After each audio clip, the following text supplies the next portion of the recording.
يا جماعة تخيلوا معايا تمثال عينه بتلمع في الضلمة وبيبصلك كأنه بيقولك انت مين يا عم انت، او ايه اللي جابك هنا.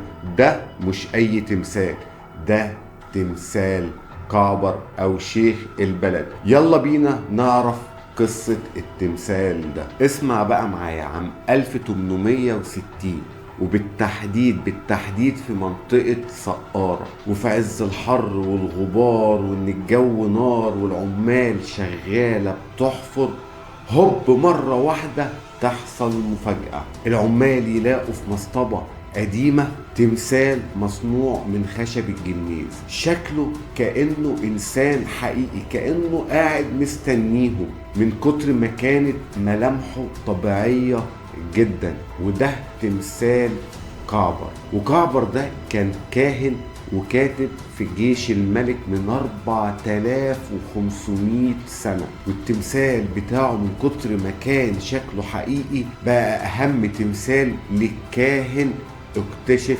لحد النهاردة. نرجع تاني بقى للعمال، أول ما شافوه لقوه بيبصلهم لأن عينه كانت مصنوعة من الكريستال الصخري. المهم وهم بيقربوا منه زيادة وزيادة، هوب عامل من العمال قال يا جماعة ده شيخ البلد، عشان ملامحه الطبيعية وكرشه اللي معمول كان يشبه شيخ البلد اللي كان في قرية العامل ده. ومن هنا بقى اسم تمثال كعبر شيخ البلد. وطبعا من كتر ما التمثال شكله طبيعي وعينه كريستال دي تلمع، بدأت تطلع الخرافات، والخرافات بدأت في نفس اليوم. أول ما الليل دخل على العمال القصة اتشقلبت.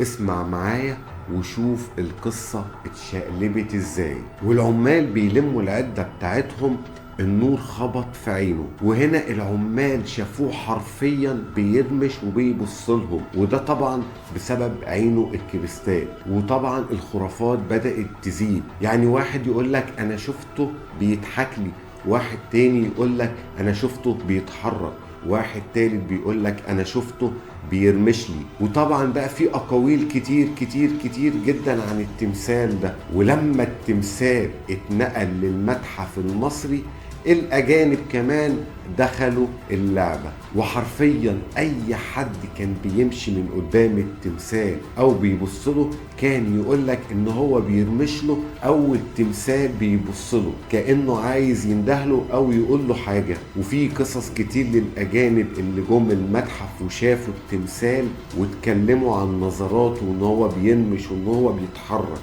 وطبعا في ناس كتير قالت ان روح كعبر موجودة في التمثال، وده اذا دل عن حاجة يدل عن عظمة المصري القديم، وازاي قدر يوصل بمستوى النحت للمستوى العالي جدا جدا ده. طب بجد يا جماعة، وبعيدا عن الخرافات اللي طلعت عن التمثال ده، كعبر او شيخ البلد مش مجرد تمثال عادي، ده تمثال بمجرد انك تبص في عينه هتلاقيه بيحكي حكاية مصر كلها. تمثال من خشب الجميز عاش أكتر من 4000 سنة عشان يحكي عن أجدادنا العظماء. تفتكر لو أنت زرت المتحف وشفت تمثال شيخ البلد أو كعبر هتحس بإيه؟ مستني رأيكم في الكومنتات، وما تنسوش اللايك والشير.